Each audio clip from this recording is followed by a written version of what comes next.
Hello again, friends, and you are my friends, and welcome to Talking Town Saturday. We are slightly late, but when aren't we late? But it's better late than never. Isn't that the case of Ipswich Town yesterday? 1-1 away point on the road against Birmingham. Chaos and controversy. What an evening. We've got so much to unpack. The match reaction show last night was brilliant. Over 4,000 people have already seen it. If you haven't yet seen it, go and join and be one of those 4,000 people that have clearly know a little bit more than you do right now. We've got loads of comments coming in. And as always, this is a fan platform. It's for fans, by fans. We need your help. Get your comments coming in. Even if you're watching on catch-up, even if you're late to the party, even if you had a fantastic Saturday night doing whatever you're doing and you're watching it on a Sunday or a Monday, just get your comment in. We'll always try and come back to it. I've got a load to come back to from yesterday. Some from Birmingham fans. I'm just sort of trying to decide how I should go back. But yeah, get your comments in, whether it's live or on catch. And of course, there's a link in the chat. Click it. Come on the show. Have your say. Come and join my my counterpart this evening and discuss what it is that's on your mind in regards to your football club. An awful lot happened yesterday. We've got a gifted membership already from Stephen Pegg in the chat. Stephen, thank you so much for your generosity. One person is a lucky Talking Town member now. Excellent news. Mike Baker, who's also one of our members, says anytime you get a point from playing substandard is a bonus. It's how promotions are achieved a few seasons back. How many times did Leicester walk away with points they didn't deserve?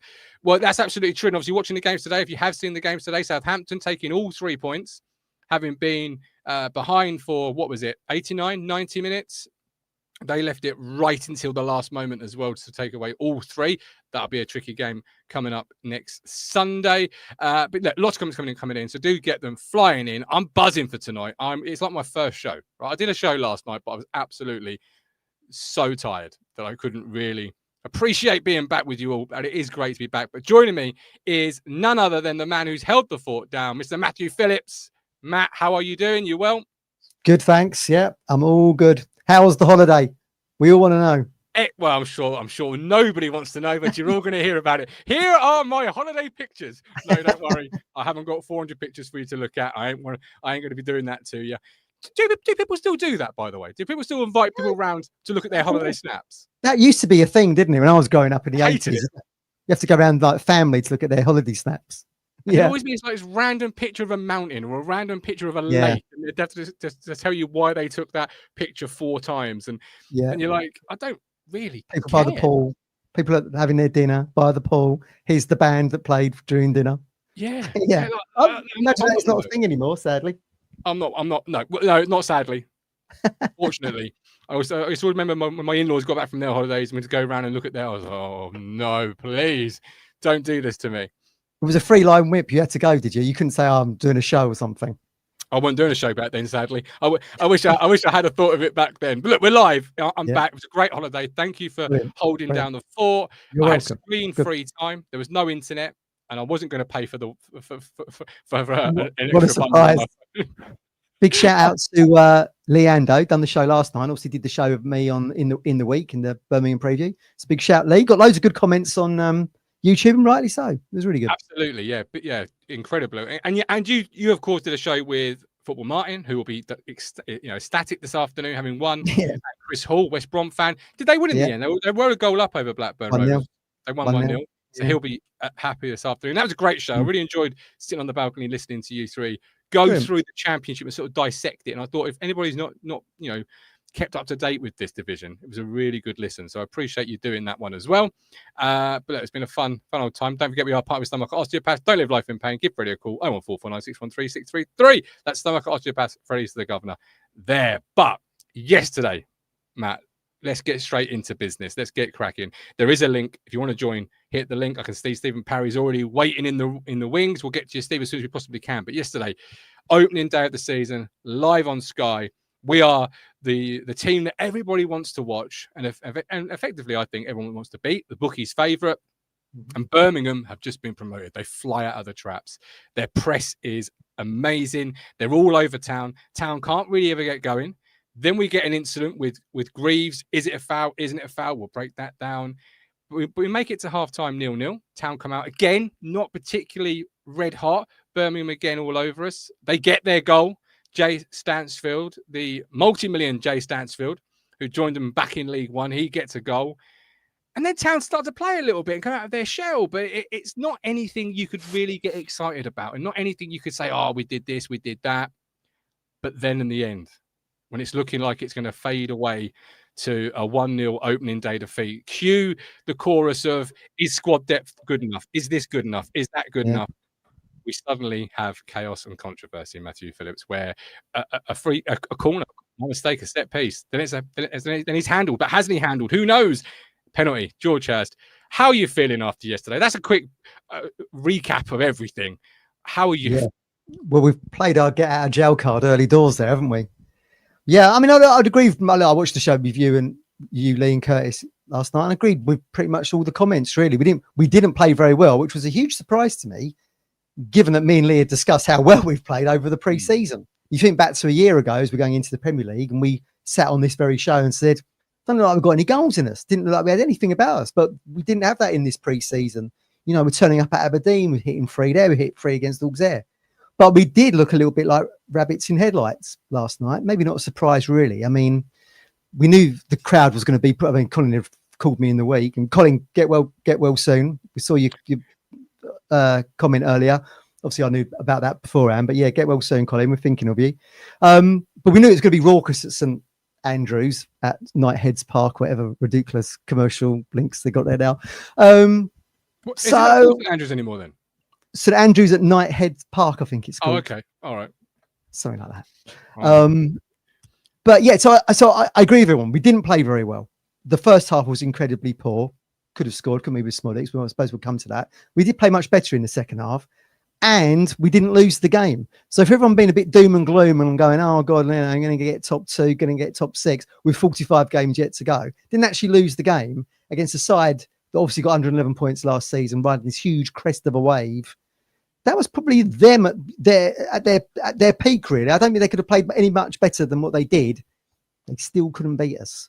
So it was a great point for us in the end. Fantastic. Yeah, it was. And Paul says that's the worst I've seen us play for some time. Woeful first 15 to 20 minutes. Joseph literally coming from League One and played Sunderland in the first game, and we won. We were shocked. We held humility.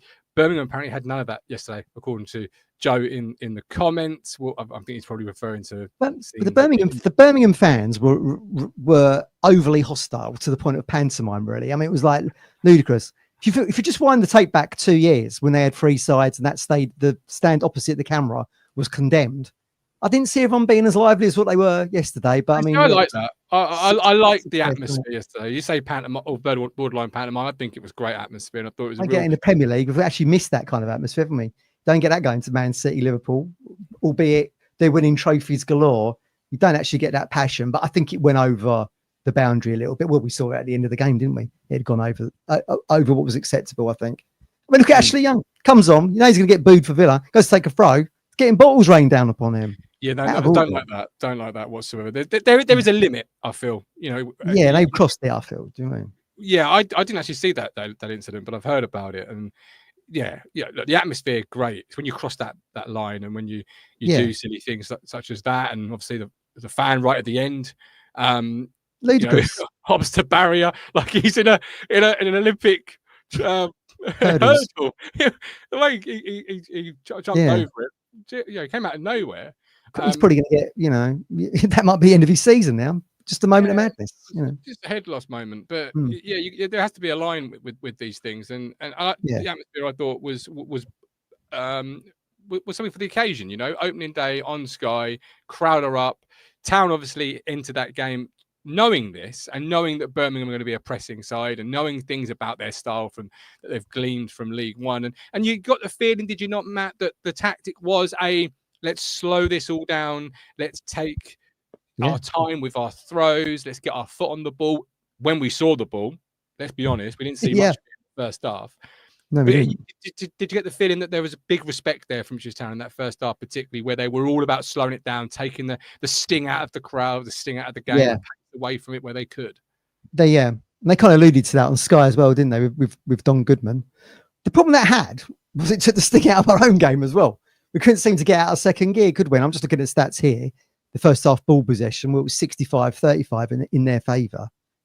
I mean, we do pick it up in the second half, but yeah, we had moments in the first half, didn't we? But I don't know. We just looked.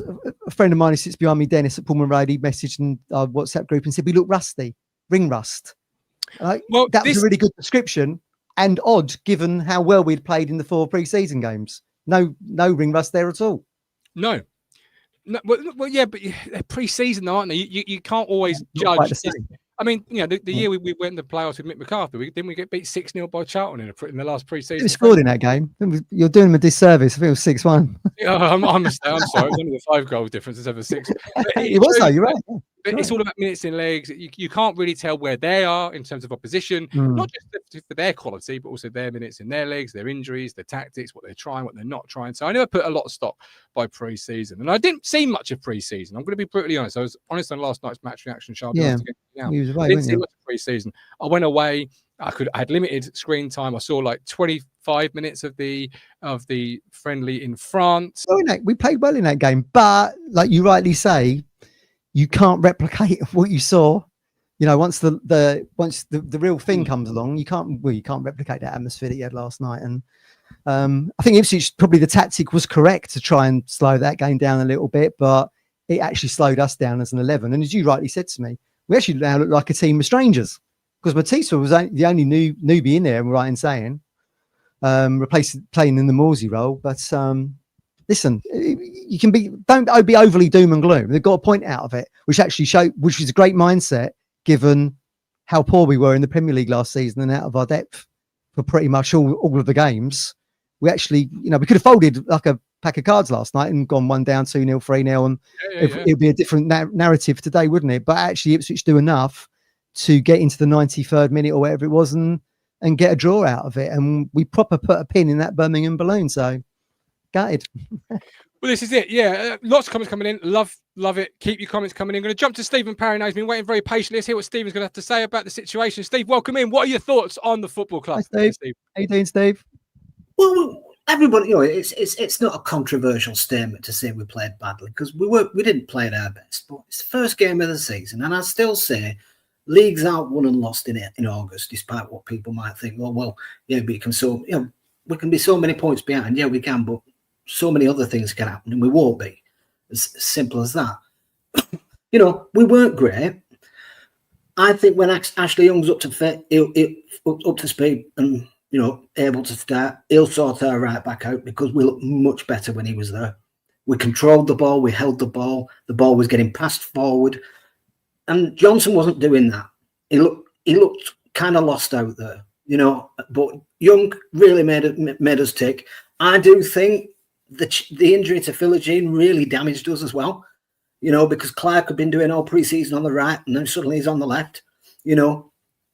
It's very easy to turn around and say, yeah, he's played all his football there, but if he's done all pre-season in a position and now you're switching him for one game in another position, sometimes that can be something that has to be took into account. Also the ball didn't get played to Clarke that much for him to do much with it. Davis didn't get forward as much as we'd expect him to. I think that was the point. We went there to try and frustrate them. I think if we'd have gone at them with the atmosphere and the narrative and the momentum, they could have really give us a good pasting. I think they were up for it. So I think that's what McKenna wanted to do. Yes, it probably hindered our play a little bit, but sometimes you have to do that. At the end of the day, we're playing away against, a side that's been trumpeted as one of the best sides in League One of all time. We're playing them away and in a very raucous atmosphere. And we thought to ourselves, well, maybe we just need to do this. Maybe we just need to dig deep. It's first game. Our team's not even anywhere near what it will be. Yes, we can bemoan whether signings are coming quick enough or whatever. Signings will come. That's going to happen. Who? I don't know. When? I don't know. But they will come. They're not going to be just sat there going, we'll not bother. It's winding everybody up. Let's not bother. They will do that. It may come late. We might have a fantastic transfer deadline day. We do not know. Yeah. But all I say is next week we will look better. Week after that, we will look better. Week after that, we will look better. And what we look like in October matters more to me than what we looked like yesterday. Yeah.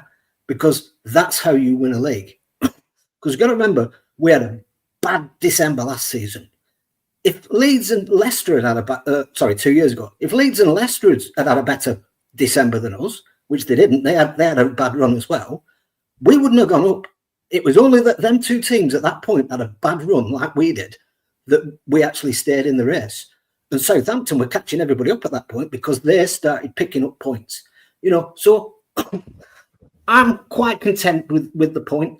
I'd have loved a win, of course I would, but it was one of those games where the narrative was against us, the momentum was against us, the atmosphere was against us, everything was against us. All we had going for us, we came down from the Premier League, so that means we'd just last like 10 games in a row. We had everything going against us, and we still got out of Dodge with a point. Yeah, before I let you go, I just want to sort of drill into that Ashley Young, because I really enjoyed watching him come on last night. I thought he was really composed on the ball, confident, as you would expect from a player who played that many Premier League games as he did last season. And his delivery is something that we've really missed. The goal obviously came through that. We'll come to that a bit later on. But I really feel, Steve, and I'm sure you probably agree, we need to get him into this team more times than not, because of what he brings to it and how, just on the first glimpse, I'll be honest, but from what I saw, what he can still do and contribute to that first 11. Would you agree with that? Yeah, I was listening to McKenna on before the match, and he was talking about Ashley was only been here 10 days. So you can understand, and he actually is living in Ipswich now anyway, so it's easier for him to come and train and this, that, and the other. I heard that on CBS, by the way. Down the old waterfront, no doubt. They're interviewing him on CBS, and I heard an interview on CBS, and he was asked by Nigel Reo-Coker if he lived in Ipswich, and he said yes. So I do know that anyway. But he's only been here like 10 days, and he's still getting used to the system. And we know McKenna just doesn't throw players in straight away, yeah. And I think that's why people are a little bit cautious about us not having new signings in yet, because McKenna doesn't play people straight away. He gives them time to ease themselves in. I do think by next week, by Southampton, he will play. Like I said, I don't think, even though they won, I still don't think Southampton were big shakes. Yeah, I really thought Wrexham really got them. No, they did. The game, Steve. They won the game, yeah. But at the end of the day, a more clinical forward line, they'd have been out of that game a long time ago. Yeah. They were very lucky, and I think it was that one free kick that got them back into the game and gave them hope of anything. So against Southampton, it all depends on a lot of things with us. Do we get signings over the line this week? Is Philogene fit? Is Amari wanting to play? I'm getting to the point now, if Amari doesn't want to play, just sell him for whatever we can get for him and buy somebody else. Because the longer we wait, we won't get a player while he's still here. Because we won't. Because that player is going to be thinking, well, what if you don't sell him? I'll be behind him. So it's one of those irritating situations where as long as he's here, once he's got a foot out the door and we've got a bid accepted, then we can buy someone, because the player coming in knows that player's going. At the moment, he doesn't know anything. He just knows we keep turning down bids for him, yeah, and he might still be here. And if he is, he's not going to come, because he's not going to force Amari Hutchins. And they're talking about, if he doesn't want to play, let him go, because it's going to start going down to the last day and we can't get anyone. And then we're all sat here going, we should have sold him. It's too late then. If we're not going to sell him, make it clear to him he's got to be on that field.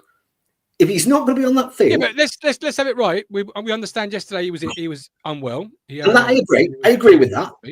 We don't know. I'm not. This is not me having a go at Amari. Yeah, I'm going off what I've heard people say. No, never go off what people say, because people don't know nothing. I don't. I'll trust the manager, and the manager said he had a throat infection. And I'm fine with by the way, if he has got a poorly throat, I am somebody who knows a lot about a poorly throat, and I can recommend a few things to Amari to make himself feel better. A McDonald's vanilla milkshake is what I recommend. I could bring that down Playford Road for you, Amari, if you like, because they are good for a throat. To be honest, if he has got an infection in his throat, I want him away from the squad, because he might pass it on to other people. But this is it. This is true.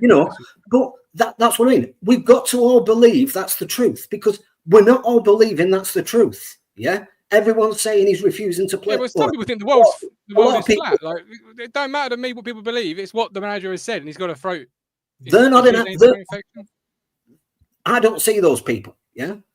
I'm just going off the people I see. Yeah. And if we like I said, if we want to believe he's staying, we've got to believe the manager. We've got to listen. We've got to trust the manager. Yeah, that's it. Yeah. And if we don't believe he's staying, and the manager's trying to pull a fast one over us, yeah, then we've got to sell him.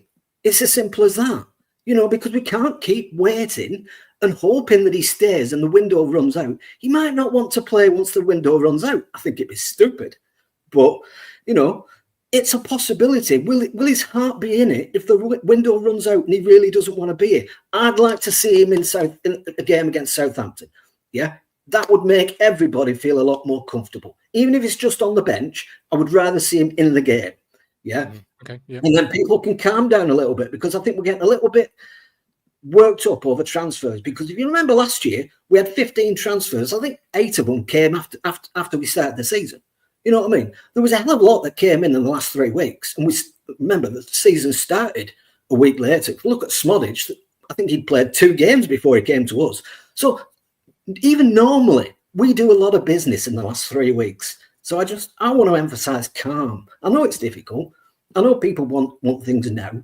But sometimes if you go in for a certain type of player, he's going to get hot like Hughes. He got hawked around the world before we could actually sign him. And now he's here. Sometimes you just have to be patient. You just have to wait. And everything comes to those who wait. And I think that's what we need to be right now. All right. Steve, appreciate you coming on. Matt's waiting for his day long enough. I'm sure he's got lots coming back at you. So I want to know if Steve's related to Will Cheeseman. This Stephen talks a lot of sense, says Will. Yeah, unbelievable. I'm trying. I'm just trying to bring a bit of positivity in what could be a difficult time. Absolutely. I think Amari will go this week. Once someone lands 38-40 million or something, Ipswich aren't going to turn that down. On the flip side of that coin, of course, you see people saying, "Oh, is Leaf going to be sold? Is Broadhead going to be sold?" I think we saw in the performance last night the team at the moment can't actually risk having any of these people leaving us. But the way Davis played, and the fact that we played Davis, I think we're firm. Davis isn't going anywhere. Well, the report on TWTD today said, didn't they, that the club haven't received a bid and they have no intention. And I think the fact he played last night just says to me that he has no intention. He's not kicking up a fuss. He's not having a stink. He's not doing anything. He's just getting out and going playing his football. And I think he'll stay. I think the only issue is in Amari. I think, and if he's well, I'd like him to start on against, even if it's on the bench. I'd like him to play a role against Southampton, just to calm everybody down and to maybe stop people starting being negative or thinking negative about what the manager's actually. You'll never do that, Steve. You'll never do that. Because we have to trust the manager. And, it's difficult when people turn around and say, well, I saw someone say the other day that, Philly Jean was out for the season. And I said, well, how do you know he's not even had a scan yet? They'll have got back to England this morning. He said, what, are you a doctor? I said, no. There you go. You've just highlighted why you shouldn't have. Just highlighted everything. Right, Steve, appreciate you coming on. You look over. Thanks a lot. But let's talk about squad depth, Matt, because obviously Stephen touched on it then, and we'll come back to the game in a moment. You said we looked ring rusty. I'll go one further. Did we even look ready in terms of our squad build yesterday? I'm going to tell you, I don't think we looked ready, because you've got one striker, you've got 2 midfield players, and I know you've got 2 young players, but traditionally, do the bookies' favourites, do promotion favourites have 2 young players in midfield that are coming off the bench, or are the options off the bench to change the game? Probably not. But, we'll say 1, because obviously Cam Humphries had a great year last year. But you've got some real big glaring holes in some big some big places. And Stephen says about, take time, good things come to those who wait, etc., etc. But as I keep saying, Matt, Akpom was having a medical when I was sat on the beach having a pina colada. He still isn't signed for the football club. We've chased the entire used across Europe and all over the world to get his signature. So it's okay selling Amari for 40 million. But as Mike D says in the chat, we're looking a bit incapable of bringing anyone in at the moment. It does feel like that. Yeah, I get those frustrations. Yeah, absolutely. And as I just said there, we can't keep thinking that Broadhead's going to leave, Amari's going to leave, Leaf's going to leave, and whoever else. When you've got Connor Townsend out as your backup left back, he's going to be out for the season most likely. So at the moment, the Ipswich Town can't accommodate people leaving. Really, we need new faces in before you can start having that conversation, I think. Amari's a little bit different because I think Philogene will fill that role if Amari was to go, and I expect Amari to go. There's no way Ipswich are turning down 40 million if that's what Forest or someone comes back with. But yeah, it's odd, isn't it? Look, as you always say, like as you've progressed into the Premier League, you're shopping in a different pool, and the same again, isn't it? When you come back down, you're looking at players, as we've rightly said on this show before, that can give you the momentum to get promoted and then make a statement in the Premier League. But people are impatient and fickle. Fans are fickle, and they want those signings now. But Matt, Delap left back in, what was it? It feels like April. It probably wasn't April, but it certainly feels like it was a really, really long time ago. It was right after the West Ham game. Yeah, it was after the West Ham game. We've had the Club World Championship since then. We've had a major European tournament since then that we won, by the way. Happy days. I enjoyed watching that. That was great fun. We've had those 2 moments. You've had a whole window, two windows, right? Because they opened. You're panicking now. I can hear it. No. So you knew he was going. You've collected, the money on him, but you still walk into the first game of the season with Hurst as your only striker, and you're 1-0 down, and you're looking around. This is where I'm not panicking. This is where the conversation is on the Discord. You're not counting Ali. You're not counting Ali. All right, so you got 2 strikers with Ali, but he didn't play Ali up front, did he, yesterday? He brought him up wide on the right. So even at a goal down, he didn't really change the shape in terms of utilising a two up front. He moved him to the right. Yeah, fine. That's sort of McKenna by now. We know that. We expect that. But you've had 2 windows. You've sold the player early, but you still walk into the first game of the season with 1/2 strikers that are fit. Yeah. And you're a goal down. Brilliant. You're searching around to change the game. Where's that spark going to come from? Now, luckily, it came from Lyndon Dykes' arm, but all things considered, where was that spark going to come from? Yeah, no, I totally agree with you. And as me and Lee discussed in the week, if Akpom comes in, I expect him actually maybe to play in more of a 10 role. That's where he got all his goals for Borough, and he could play in that 3 either side of the striker. So it seems like he could be a utility man in the strike force. But I personally, before I did that deep dive on him, thought he would come in as basically the other number 9. But we'll just have to wait and see. But you're telling me he's not even the striker he is. But it seems that golden period he had under sort of Carrick, where he got that sort of almost got 30 goals for Borough, actually was playing a little slightly more deeper role. So again, there's a question mark on where he would fit into the side if he's. You've got to believe they're not viewing him as that. You've got to believe with Smodic and Chaplin as you there in the football club that they're not viewing him to come into play, because that's 3 for 1 when you've got 1 for 1 at the moment, and you don't need to be a football manager god or a statistician or anything. You just got to know some basic football stuff to say, well, if that player gets injured, you're a bit in trouble. And you say you're panicking, Martin. I'm not panicking, but I am getting a little bit itchy on the seat here, because last year you told me, don't worry, we'll bring a striker in. That window slammed shut. And for the first part of the Premier League season, who were our 2 strikers? Please tell me. Yeah, well, exactly. It was Delap, Hurst and Al-Hamidi, wasn't it? We didn't get Ian Edison. We didn't get excuse me, if we're getting a bit itchy in the seat here. Well, that was the point I was going to make. We have a lot of people in the comments here and all that totally 100% trust in McKenna and Ashton and trust the process, but the process hasn't always worked in getting a decent striker, and it did for Delap, and he actually played above the level we was all expecting, but it didn't work for that Ioannidis, and they had Brozier in the building, and in the end there was an injury or whatever, and he ends up going to Everton. The rule there was that the lesson there was they actually put all their eggs in that just the Brozier basket, didn't they? We even did a show, didn't we? Now about an hour show. Yes, we did. Announcing him, and he never actually put on a blue shirt. Well, he did. It just happened to be at Goodison Park, wasn't it, at Portman Road? So, I mean, don't panic yet, as Steve said, Captain Mannering. As Steve said, still got another 3 weeks to go yet, but Ipswich do have a little bit of dodgy history in trying to get some signings over the line. They've previously got in some very good players in. Hopefully, the fact that the performance wasn't that great last night and we still got out of jail, as he said at the top, and got a point out of it, might just expedite slightly in trying to, if Akpom is a sticking point over, I don't know, $1 million or something, it might be that they'll pay that or whatever, and it'll be in the building for Southampton. Fingers crossed. But that does work both ways in negotiations. suddenly your need and desire for the player becomes a bit more. Oh, yeah, I think Ajax have been doing this. Hence, they've been going to and fro and with Birmingham and Ipswich. Now this Turkish club is in. You just seen Bristol City 4-1 up at Sheffield United. Yeah, that reminds me of the time was it under Paul Jewell? We rocked up first game of the season. Didn't we stick a couple of goals? Was it Bristol City or was it Middlesbrough? Where we stuck a couple of goals past like in an unexpected heavy opening day win. Then we have like Chopra score. Was it Borough? I think like a free. Yeah. Was it 3-1 up there? 3-0. Remember it? Like Priskin scored, didn't unexpected big win. That always, when you see an unexpected one like that. Yeah, you know, and I'm not doubting the football club aren't working hard behind the scenes. Like you know enough about Mark Ashton. Oh, I'm sure they are. You know enough about Kieran McKay, and you know enough about the football club to know that these aren't people that are sitting there, feet on desks, having a cup of tea, thinking about looking at the emails like perhaps I sometimes do on a Monday morning. I think, I might look at my email. Oh no, actually, I'll look at this website instead for 10 minutes. It's much more interesting.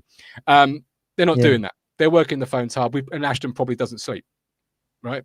He's that sort of probably what's going on, really, isn't it? But you get such little news now or bites out of the local media. And we're not really on the athletics radar, particularly as we were in the Premier League. So, yeah, you're not really getting the noise, are you? It's annoying. Well, so as a fan, you do get the that itchiness, and you do get that little bit of, particularly after the first game of the season, and you see other clubs that have made their signs, and they are shopping in different. Birmingham City being one. I mean, they don't seem to have had many problems bringing players in. They brought the lad in from Werder Bremen, who I think was on the bench last night. And Southampton today bringing on 105 strikers, it felt like a goal down, and we're looking around yesterday. We've got Ali, and Ali has had a good pre-season. Ali is a player that we are developing, but as promotion favourites. And then I looked at midfield, and Matasiwa, yellow card. Jack Taylor, yellow card. Okay, they're both walking that yellow card tightrope, right? Who was the backup to them? What are you going to do with that? Like, not if one got sent off in terms of like in the game. How are you going to change that? Now you've signed Jens Kajus, but Matt, I remember sitting in this chair only 6 weeks ago discussing midfield options, and you said, or someone said, even if we've got Jens Kajus back in the building, we still need 2 midfield players. That was before you'd lost Sam Morsey. I think that was you. I think you've been saying that all summer. Mate, someone said it. Yeah. I think it was you. I mean, look, Tuesday's a funny one, isn't it? I know he's got loads of fans here, and I do think he'll do. Don't think he was great for us in the Premier League. I think he'll do right in the Championship. How many actual games do you think we're going to get out of Jens, though? Because he had the luxury of 1 game a week in the Premier League. We know the schedule is unforgiving in the Championship. Is Tuesday actually built for Championship football? Well, certainly his skill set probably is, but I'm not sure his fitness and stamina is. But we'll just have to wait and see. I mean, the big question mark is, who's going to play in that midfield against Bromley on Tuesday? Because that's round the corner. Humphries and Finley. Would you play Barbrook? Would you give him a run out? I would personally against the teams. Yeah, exactly. Who else you got? Unless you, suddenly maybe you sign somebody now. Taylor was on that yellow last night, and he sent that lad to the floor, didn't he? With that WWE slam. I mean, he could have got red for that in theory. I mean, he was quite pernickety, the ref, wasn't he, to put it mildly. Andrew Kitchen. Yeah, and we'll come back to it. We'll come back to the Pinnicus in a moment. But I'm just thinking, looking at it yesterday, I hadn't really been a part of the conversations. Obviously, having a fortnight out of the Ipswich Town bubble, but walking into it yesterday, I made a comment on the Discord. We look really threadbare, and I think Mike D said, "All right, Gov, where you been for the last month?" Well, I hadn't realised how threadbare. And then in the game, you get two midfield players on yellow cards, and you start to think, they're not going to get sent off because they're 2 really good professional players. Of course, they could. Things happen in games of football, but where's you've got to now get urgent on that in the market, and when you get urgent, it can work 1 or 2 ways. You can get the target in, or you can get a had me. Yeah, exactly. Well, they've let Massimo go to Millwall. We beat Norwich 2-1 today. Great opening day. So he's still, and we were doing in the show with Martin and Chris. We were doing the show, and they kind of had, and myself actually had Millwall floating around the top 6, 7. So he was obviously good enough for their push at playoffs, but wasn't it? That sounds that. And I love Massimo, Matt. I love Massimo, but that sounds a little bit. I wouldn't say desperate, but you're getting to that point of the transfer window where you go, well, why don't we just keep, Luke Varney?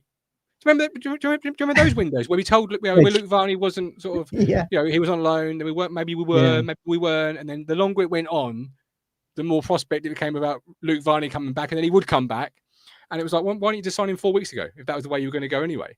I do wonder if there's been a conversation they would have kept Luongo, knowing that Moulsey was going to be going, because as it transpires, we've lost both of them. They might have kept him around for the experience, and obviously, you saw the experience of Young last night. It was funny that Will said that we put all our eggs in the basket of Ashley Young, a 40-year-old.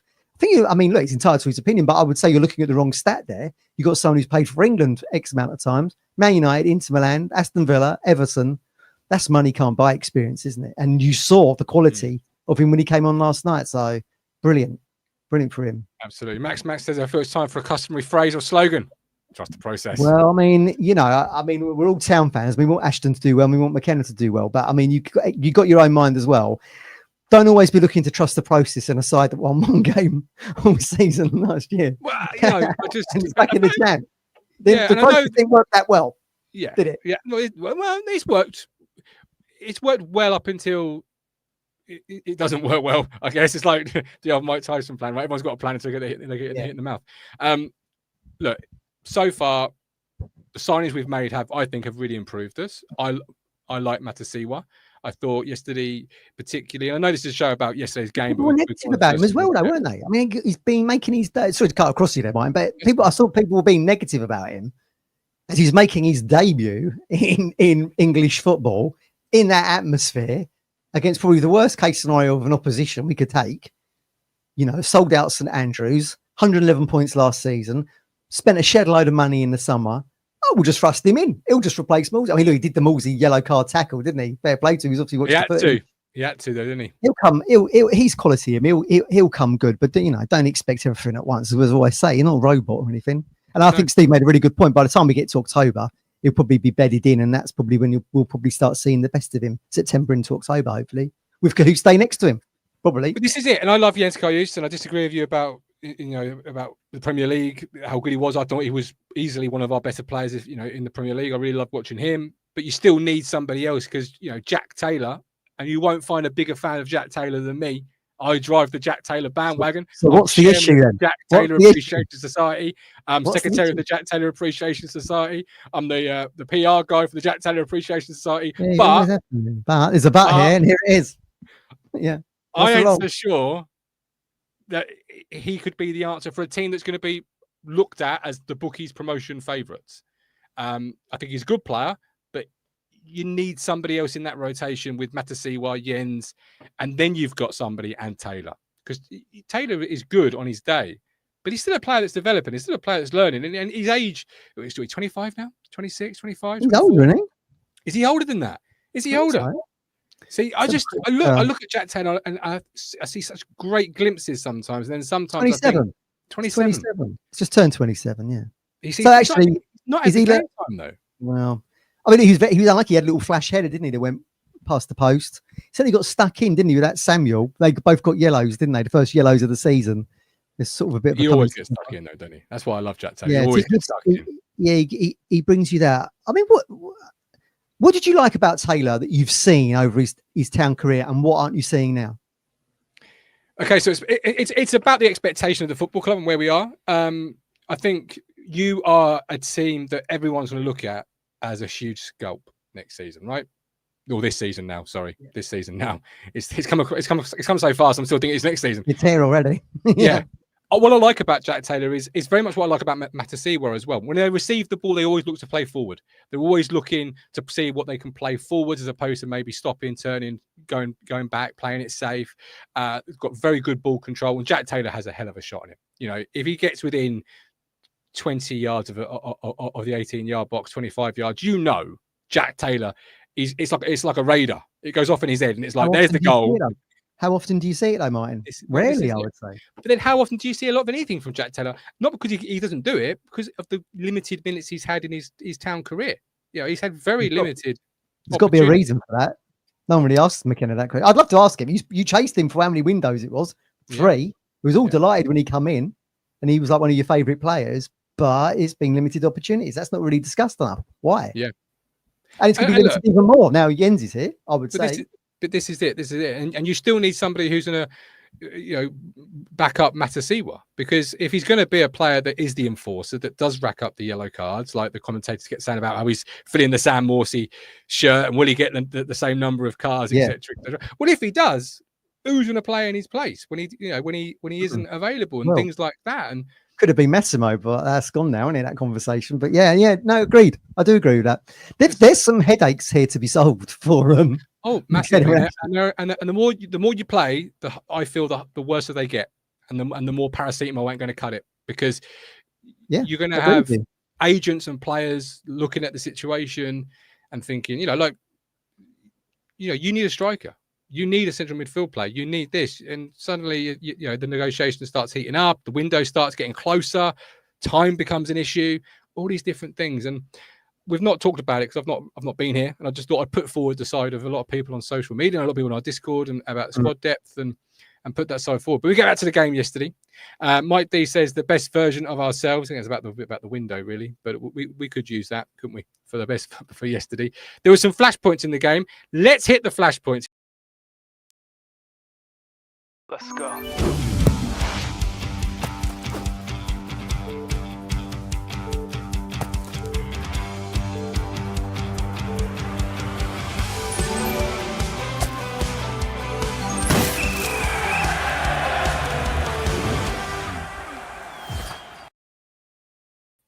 That's it. The flashpoints with Match Bingo. They are back as a partner. Match Bingo ingeniously combines the excitement of live sport with the thrill of bingo to give you a brand new way to enjoy live sports. Your card has 15 random events from a live football game, free kick, corner, etc.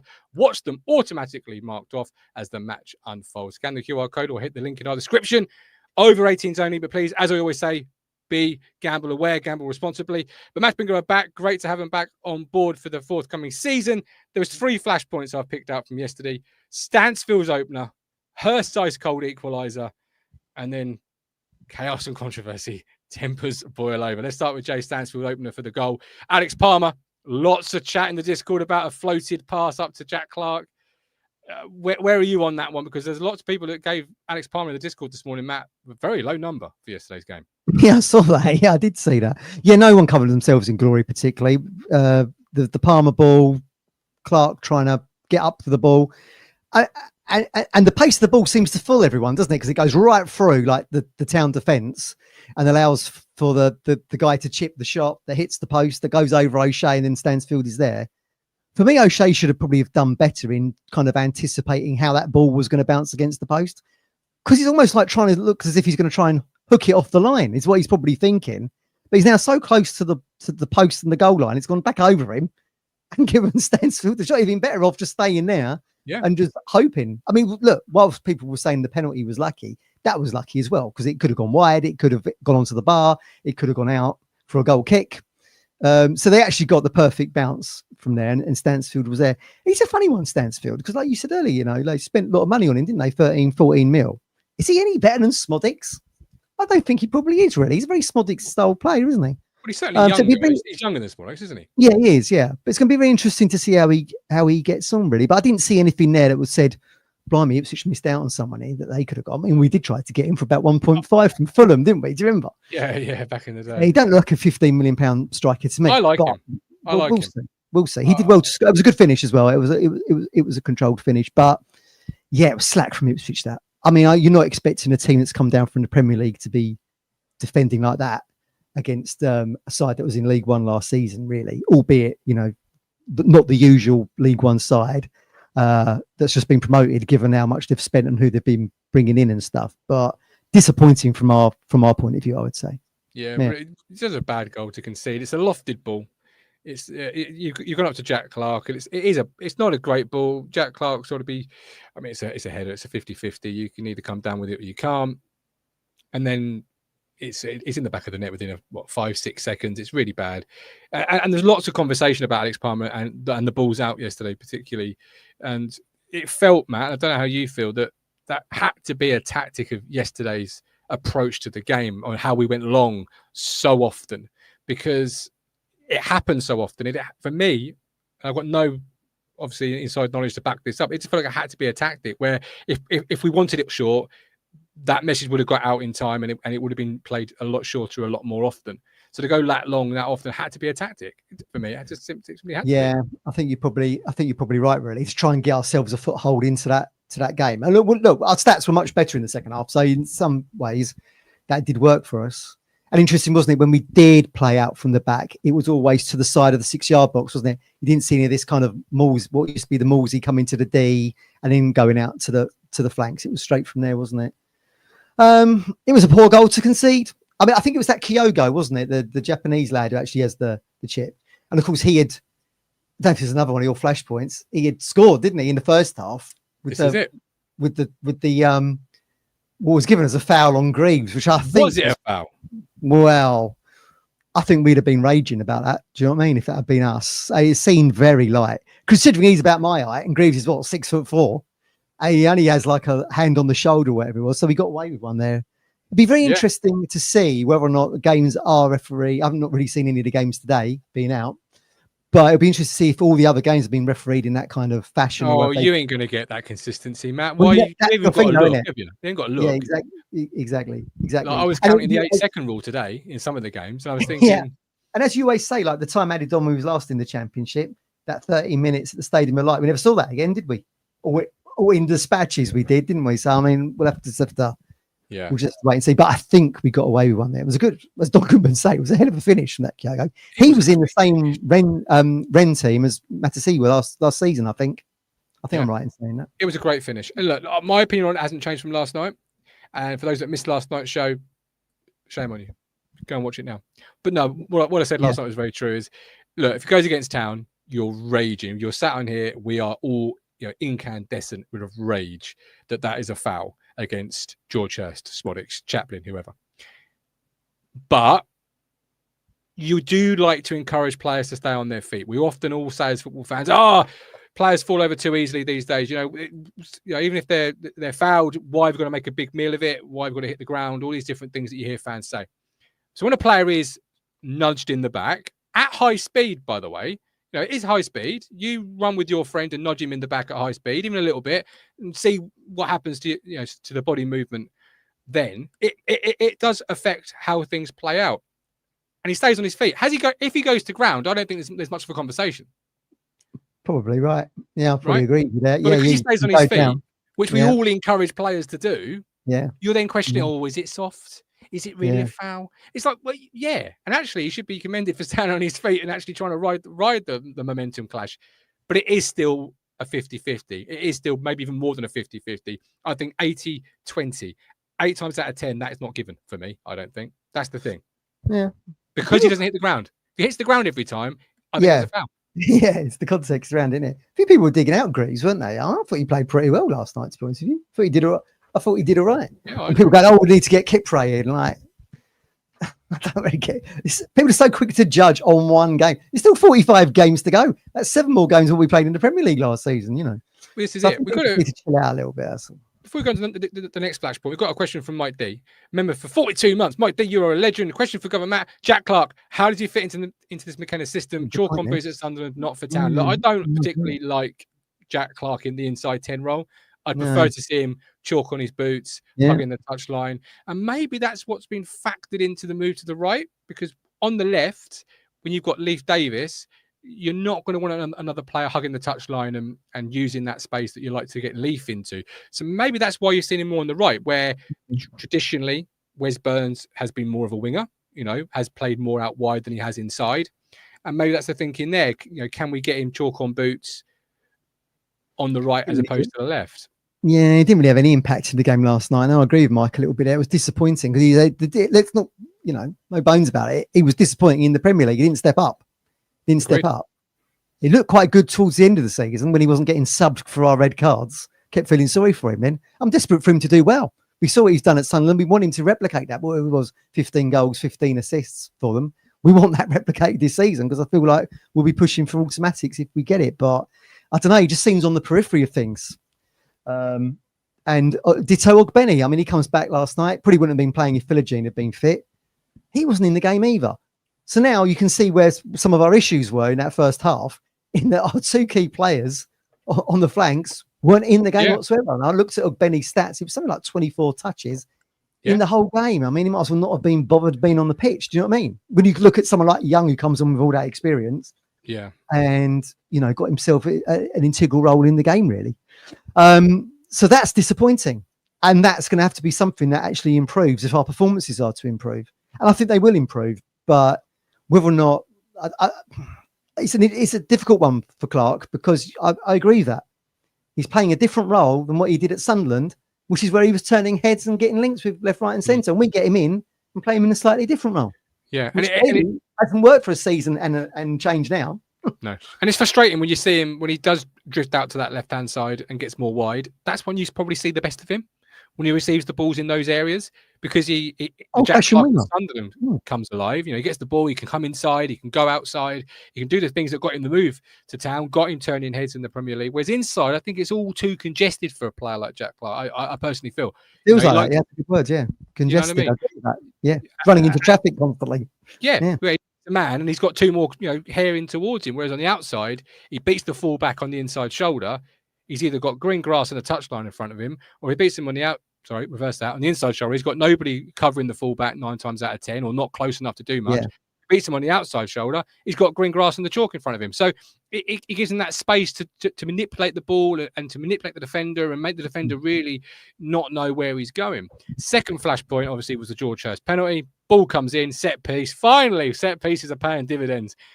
Headed by Greaves, who I agree with, I think had a great night. Not a great night, but a good night. I thought he played well. Did good, Headed, was it O'Shea? Greaves or O'Shea? One of the two. They have a header. It was Greaves, Lyndon Dykes, he puts his arm up, but he's coming back down. The ball strikes it. I don't think any players appeal for it. Nobody in the crowd sees it. Nobody on the commentary team, I don't think, sees it initially. The only person who sees it is the man in the middle, and he's got the whistle, and he blows it. And I think he's blown for a foul on first. Yeah, I thought, exactly. Yeah, me too. There was no foul there. What on earth are you blowing that for? Yeah. And then he points to the spot, and I'm like, right, get the car started, because it's going to be a robbery. Chaplin saw it straight away, didn't he? Because you see him pointing at his arm. See that? Same for handball. No, it was a very soft handball, but by the letter of the law, he's blocking the ball from going back into the penalty area. So I can see why Birmingham fans would have had the ump about it, but by the letter of the law, it was a pen. And as me and Lee said on the show, you put Hurst on pens. I was 100% confident he was going to score. It actually goes down the middle, doesn't he? When we stick some into the sides, goes down the middle, and we get the draw. So we will take it. I mean, look, we kind of lamented last season we never got penalties, did we? I mean, we got one against Chelsea in the 2-0 win. We get one at Craven Cottage. Was that our lot? 2 in the whole season, something like that. So we'll take it. And it says a lot to the mindset that over the last 12 months we've been in a losing mindset constantly, and we did wonder whether or not Ipswich could actually address that balance very quickly and start putting points on the board. That's going to hopefully be a top 2 finish. Results like that help.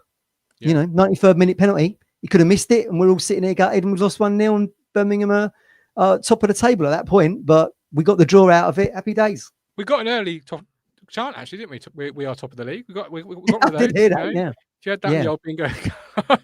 Yeah, exactly. I see talking of match bingo, Sean is in the chat. I know. Your match bingo role model. I was just thinking, is it a coincidence that the day, the weekend match bingo come back on the platform? Someone's back in the chat. It's great to have you back, Sean. We've missed you. We really, truly have. What I will say, what I'll say though, Gov, is what was disappointing was that Hurst pen is actually our first shot on target. Oh, it's awful, isn't it? That is awful. I wasn't going to go there after digging them out about the transfer market. I wasn't going to go there. I was going to be positive. It's disappointing considering we get like almost 100 points, 100 goals in our last championship campaign, in that promotion campaign. So but I don't think we're going to get I don't think we can get much worse than that. Unless you throw in kind of like a Leeds 4-0. Steve was talking about it earlier, wasn't it? In that December. Yeah. I mean, that's a proper shoe-in, and you've been well beaten, haven't you? But I mean, we didn't help ourselves last night in that we just weren't at the races. We were rusty.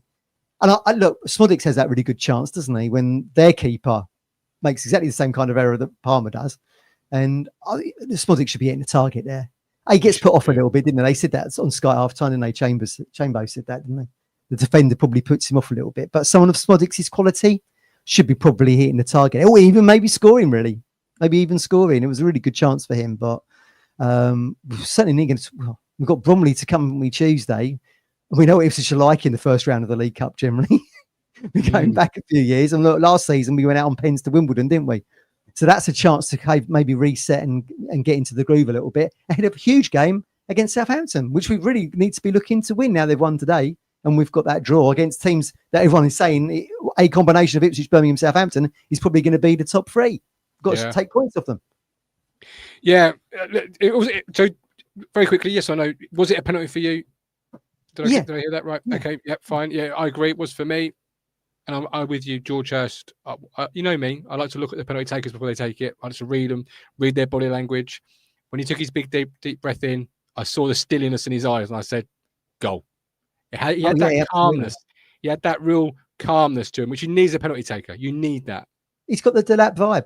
Delap being at our club for 12 months has brought something out of George Hurst. I think we saw it in the cameos last season where he was being a bit bullish, like Delap was, as we keep saying, like used to shoulder people from the kickoff, didn't he? 5 seconds in, and he saw a bit of the eye of the tiger in Hurst, and that's training with Delap, playing with Delap, that's kind of rubbed off on him.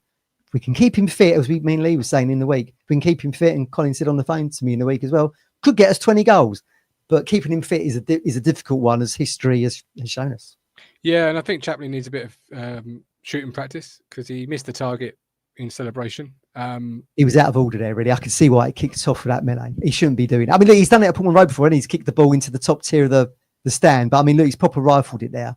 Hopefully, he was trying to hit the goal net rather. I think he was trying to put it in the net. That's why I said what I just said. Yeah. I think he wasn't generally just trying to put it in the back of the net. Yeah. And he's I can see why it kicked off. But again, you just have to flip that coin. They're raining stuff down on our players taking throws and corners. Do you know what I mean? So I mean, no, look, everyone was in the wrong there. Really, everyone was in the wrong there. To be honest, it was chaos, wasn't it? Let's be honest, it was chaos, and it'll be lively when they come to Portman Road in April, right at the end of the season. It'll be lively again because you could be vying for automatic spots or trying to push from third into second. So I mean, it's going to be lively then as well. It's going to be that kind of rivalry with them this season, I think. Yeah, completely agree. Sean says it's what he does, is his bread and butter in regards to Hurst. Exactly. Lee Hurst smashing through a defender on the restart of our goal. Just that sort of that lap vibe, He'd do it in the warm up if he was allowed. That type of vibe. Do you know what I mean? I mean, Birmingham were doing that to us all through the game, weren't they? I mean, it was very stop-start that first half, and they were leaving the foot in. I mean, I think it was that Kyogo could easily have got a yellow. For the tackle, I think it was on Greaves' ankle. I think it was. Yeah, it was stop-start, Matt, because the referee kept blowing his whistle every 5 minutes. Yeah. You can't get anything going there. Can it was you? like he'd been given a new whistle to start the season, and he wanted to get use out of it. Because if when Don Goodman says it's supposed to be a contact sport, right? Yeah, even Don said that. What we noticed though was someone got a new notepad. Yes, they did. Straight out of the pocket, wasn't it? You loved that, didn't you? You thought he was making a pizza order, didn't you? Yeah, him and Martin Pert when they're looking at that monitor. I jokingly said to you what they're really looking at is the old Domino's website for the post-match pizza. And, exactly. On the coach home, we'll just get a load of pepperoni in, maybe some garlic bread. Everyone thinks they're watching the game, but really they're just browsing the Domino's. That's what I'd be doing. That's just speaking from me personally. That's what I would be doing. But and then we had a conversation about what sort of pizza you'd order from Domino's. So this is not a promotion plug, by the way. We're not partnered with Domino's, but do get your order in. I said somebody always orders the vegetable option. The one with the Why do they do that? No one goes to the veg. That's the last. There's always nearly all of that pizza left, isn't there? If you're at a party or whatever, or some function, the vegetable pizza is still a lot to go. Still a lot to get through. That's when I come alive. When all that pizza's left, that's like it's just a portion for me. Yeah, exactly that. Barbecue, says Lee Anderson. All right. Anything else before we leave you? Anything else you want to bring to the party, Mr. Phillips? I just think like last night, it wasn't a great performance in the first half, especially. It looks like we're going to lose the game. We get out of it. I mean, let's be glass half full about this. We could easily have lost. We've got to draw out of it. Ipswich fans, just to sort of just chill a little bit. I mean, you've got into that equation the signings that haven't happened yet. As Steve said, you never know what might be coming around the corner. Could get a couple of signings this week. Who knows? I do hope we can get Agpom in because having seen him with Borough in the Championship, that 28 goals, I think he'd be a really great addition for us. I agree. But you know, Bromley to come Tuesday. Let's see what happens there. Let's hope we can put in a decent performance in with probably what's going to be a B/C side, and then go into the Southampton game next week. Yes, it's all coming in thick and fast, isn't it? If anyone does know somebody who owns a Domino's franchise, do give me a call, because I've got with thin, crispy based American heart. Sean's on my wavelength, veg or the one with pineapple. Oh, God, and Caleb comes in with a real football opinion on a football show, as opposed to a pizza show, and says Hurst lasted 90 minutes, better than the lap. And the he did. Surprising. As soon as I saw Al Hamidi was coming on, I thought that was going to be it. Curtains for Hurst. Good job Hurst was still on the pitch, really. I don't think I've ever trusted anyone else over that penalty. I wouldn't have trusted Chaplin, even though I love Chaplin. Not the great from 12 yards. And Al Hamidi, Bristol Rovers memories in the cup. Yeah. Watch out the corner flag. He done all right, Ali, actually, when he come on. We're talking about whether or not he's going to be a periphery player or whether or not he's going to go out on loan. He has had a good pre-season. Did pretty well on the right-hand side. I thought probably must have liked playing with Ashley Young. And perhaps that's the way they're going to look at using Ali until you've Maybe. Got who knows, right wingers that are fit, because you've got Jaden out at the moment. You've got Wes Burns making his way back at the moment. You've got Benny, obviously, who's playing but has come back from an injury. So maybe they're looking and thinking, okay, maybe we can utilize Ali as a right winger currently until we've got. He did play there for Wimbledon, I think. Bodies back in, that can do it. Yeah. All right, we are going to do a Bromley preview, Mike. So we'll give you our teams on the Bromley preview. Do join us for that. That'll be a recorded show. That'll be a video, not a live one. But thank you for watching this evening. Thank you for being with us. Thanks for all the fantastic comments. Thanks for all the fantastic thoughts. Like, subscribe, all of that wonderful business. People are now having a conversation in the live chat about pineapple on pizza. Is it a yes or is it a no? That's what we do at Talking Town. We don't just cover football, we cover life. Not very well, we cover it all the same. And don't forget, we are partnered with the East Anglian Air Ambulance. If you want to help save lives and have the chance to win £1,000 every week, play the East Anglian Air Ambulance Lottery. But by playing just £1 each week, you're helping to keep their yellow helicopters flying, which is vitally important, guys. I'm sure you can all agree. The East Anglian Air Ambulance Lottery creates 18 winners every week with prizes ranging from £50 to £1,000. Over 18s only. T&Cs do apply. And as I always say, please, whatever you do, gamble responsibly. But I do like to play that, Matt, because for £1, I could win the car park fee for a match day. And we've got a match day coming up. Well, is it going to be 15 quid on Sunday? Yes, it is. Yes, it is. They've already said it is. And it is? Oh, yes. You're playing previous Premier League opposition, you see. It's amazing how dynamic pricing always seems to work in one way, isn't it? Right? Exactly. You don't mind paying £15 for Liverpool coming to town, but when Preston or Stoke come to Ipswich, I'm paying £15 on a dark, cold Tuesday night. I'm not impressed. Not impressed. All right? This country costs a lot of money, this country costs a lot of money. It's a joke, really. Yeah. Well, yeah, that's the way it goes, mate. Anyway, we're done with Dusted. Thanks for joining us. He's been Matt Phillips. You've been wonderful audience. Take care. All the best. God bless. And we'll catch you for a Bromley preview very